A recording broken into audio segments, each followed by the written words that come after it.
नमस्कार, मैं डॉक्टर प्रमोद नागर आज आपको एक ऐसे परिवार में लेके आया हूं जिन्होंने एनाजिक जापानीज कैंगन वाटर का डिवाइस डेमोन्स्ट्रेशन देखा। उन्हें डिवाइस समझ में आया, उन्होंने देखा कि कैंगन वाटर हमारे जीवन में क्या कर सकता है, कितने फायदे ला सकता है। लेकिन कई बार बजट का इशू आ जाता है, हम लोग कॉस्ट पे जाकर के अटक जाते हैं और कहीं ना कहीं किसी दूसरे डिवाइस पे लैंड अप कर जाते हैं बजट की वजह से। तो इस परिवार ने भी डिवाइस खरीदा जो इकोटेक के नाम से है, वाटर आयनाइजर है। तो आज हम टेस्ट करेंगे क्या इसका पानी वही क्वालिटी मेंटेन करता है जो एनाजिक के जापानीज कैंगन वाटर का है। तो हम टेस्ट चालू करते हैं। सबसे पहले हम 2 प्याज टेस्ट करेंगे कि इनमें पेस्टिसाइड है कि नहीं। ये पानी एनाजिक के डिवाइस से निकला हुआ है, 11.5 pH का पानी है जो हम पेस्टिसाइड रिमूव करने के काम में लेते हैं। तो हम 1 ग्लास में ये पानी ले लेते हैं और 1 ग्लास में हम इस डिवाइस का निकला हुआ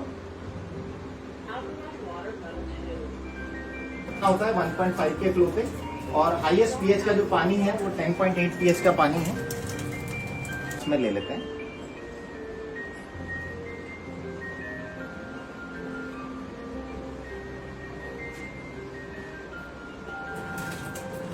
हम एक ग्लास में पानी और भर लेते हैं क्योंकि हमारे काम आएगा और भी टेस्टिंग के लिए।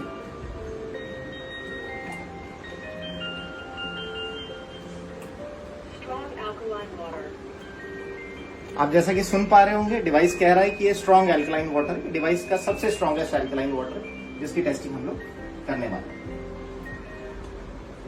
तो एक टेस्ट हमने ये किया, कैंगन वाटर 11.5 एनाजिक का निकला हुआ इस ग्लास में ले लिया और प्याज हमने इसमें डाल दिया, और एक में हमने इस डिवाइस का निकला हुआ इकोटेक आयनाइजर का हाईएस्ट एल्कलाइन वाटर जो है हमने इस ग्लास में ले लिया। हम इसे 5 से 10 मिनट के लिए छोड़ देते हैं और हम दोबारा देखेंगे इनके साथ क्या होता है, पेस्टिसाइड निकलता है या नहीं।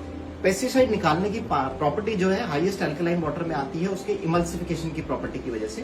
तो हम ऑयल से ये भी टेस्ट करते हैं क्या ये पानी इमल्सिफिकेशन की प्रॉपर्टी रखता है। तो मैं कच्ची घाड़ी का तेल ले रहा हूँ, ये तिल का तेल है। आप टेस्ट करने के लिए सरसों का तेल ले सकते हो, मूंगफली का तेल ले सकते हो। 2 ग्लास में बराबर मैं तेल ले लेता हूँ कच्ची घाड़ी का।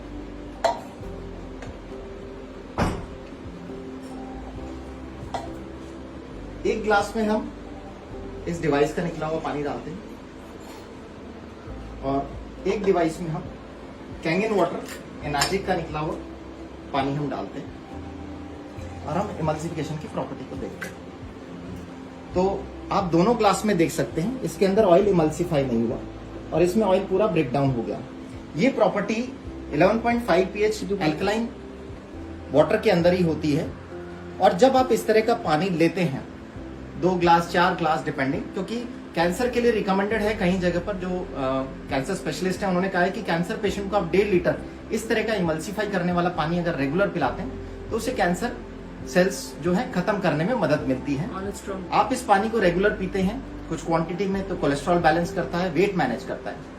लेकिन अगर ये ऑयल वैसा का वैसा है और इसमें इमल्सिफिकेशन नहीं हो पा रहा तो शायद ये पानी हमें वो बेनिफिट ना दे पाए जो हमने कैंगन वाटर के डेमोन्स्ट्रेशन में देखा है इमल्सिफिकेशन का। अब जो वाटर ऑयल इमल्सिफाई नहीं कर सकता, वो जो लिटरेचर है, जो पब्लिकेशन है और जो डॉक्टर्स की रिसर्च है उनके हिसाब से वो पानी पेस्टिसाइड भी नहीं निकाल सकता, क्योंकि पेस्टिसाइड जितने भी हमारी सब्जियों में डलते हैं वो यूजुअली ऑयल बेस्ड होते हैं। ऑयल बेस्ड होने की वजह से उनको इमल्सिफिकेशन होना जरूरी ताकि वो अंदर पेनिट्रेट करके निकल जाए। तो हम देख रहे हैं ये कैंगन वाटर में से निकला हुआ पानी है।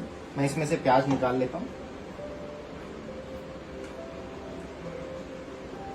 ये कैंगन वाटर एनाजिक का 11.5 का पानी है और हम इस डिवाइस का भी पानी देख लेते हैं। दोनों को बराबर टाइम पे मैंने रखा था। आप देख सकते हैं कलर में दोनों के डिफरेंस है क्रॉस।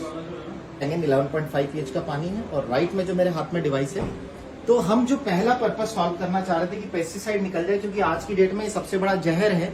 अगर हमारे शरीर में जाने से चला रुक गया तो हम कैंसर जैसी बीमारी, हार्ट अटैक जैसी बीमारी, शुगर जैसी बीमारी, थायराइड, इन सब से बच सकते हैं, क्योंकि इन्हें एंडोक्राइन डिसरप्टिंग केमिकल्स भी कहा जाता है, जिसकी वजह से हमारी बॉडी के हार्मोन्स को डिसरप्ट करते हैं और बहुत सारी बीमारियां पैदा करते हैं कैंसर के अलावा। तो 70-80% पार्ट ये पानी हमारा वहां प्ले करता है जहां पे हम पेस्टिसाइड निकाल देते हैं। जब ये हमारी बॉडी में जाने के बाद ऑयल को इमल्सिफाई करता है तो हम अपने कोलेस्ट्रॉल और वेट को बैलेंस कर पाते हैं, हमारे बॉडी के हार्मोन्स को भी हम रेगुलेट कर पाते हैं। तो हमने देखा कि 2 टेस्ट में ये पानी फेल हो चुका है। अब हम आगे के इसके टेस्ट पे जाते हैं। अब हम टेस्ट करेंगे इसकी पीएच या एल्कलिनिटी की। कि इसमें कितना आयनाइजेशन हो रहा है। तो हमने इसके लिए एक तो ये डिवाइस का पानी इधर ले लिया, हम इसकी पीएच देखते हैं। ये ब्लू कलर डिनोट कर रहा है कि ये पानी एल्कलाइन पानी है, और ये कैंगन मशीन से निकला हुआ पानी है। इसका भी हम पीएच चेक करते हैं, ये भी एल्कलाइन पानी है। पीएच इंडिकेटर दोनों ही पानी को एल्कलाइन बता रहा है, लेकिन अगर इसमें किसी भी तरह का केमिकल एल्कलाइजेशन होगा तो ये CO2 से रिएक्ट करने के बाद अपनी पीएच को ड्रॉप कर देगा। तो मैंने इसके लिए 2 पाइप ली हैं, ये दोनों में डाल देता हूं और मैं इन दोनों में फूंक मारूंगा ताकि CO2 से इनका रिएक्शन अपन देख सकें। भैया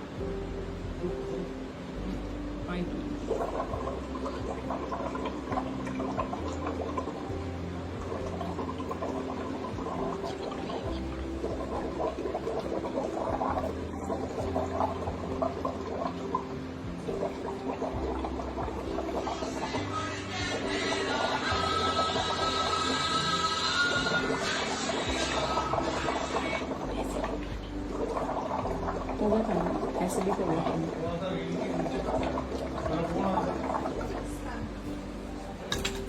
तो अब आप इन दोनों ग्लास में देखिए, डिवाइस से निकला हुआ पानी लगभग येलोइश कलर में आ गया, जो कि 6 पीएच के आसपास है, और ये पानी 11 पीएच का कलर दे रहा है।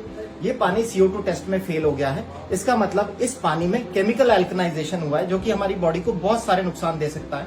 हमारे बॉडी का पोटेशियम लेवल बढ़ा सकता है, हमारी लंबे टाइम में इंटेस्टाइन की जो विलाई है उसे खत्म कर देगा और हमारे डाइजेस्टिव प्रोसेस को खराब करेगा। तो ये पानी लंबे समय आप पिएंगे तो आपके शरीर को खराब कर देगा, क्योंकि ये CO2 टेस्ट में फेल हो गया है और ये केमिकली एल्कलाइन वाटर है, ना कि आयनाइज्ड एल्कलाइन वाटर है। आयनाइज्ड एल्कलाइन वाटर कितना भी CO2 आप उसमें डालिए, कभी भी उसकी पीएच अल्टर नहीं होगी, क्योंकि इसमें पीएच हाइड्रोजन मॉलिक्यूल्स की वजह से आती है, जो कि इसमें मेंटेन्ड है। तो हमने देखा ये डिवाइस पूरी तरीके से सभी टेस्ट में फेल हो चुका है।